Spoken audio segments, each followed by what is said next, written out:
గట్టిగా చప్పట్లు కొట్టాలి మీరు.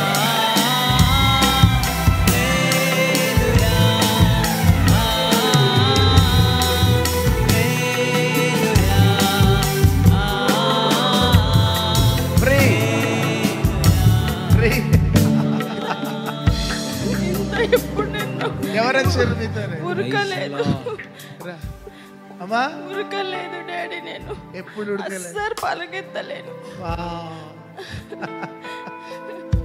12 సంవత్సరాల నుండి నా ఎముక.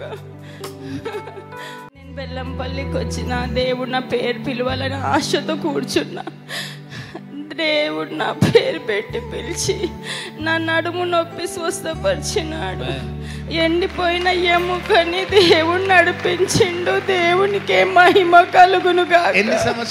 12 సంవత్సరాల నుండి నా ఎముక ఇంత నొప్పి, పని చేస్తే ఆయాసపడి ఆగిపోతా. దేవుడు నన్ను ముట్టి స్వస్థపరిచి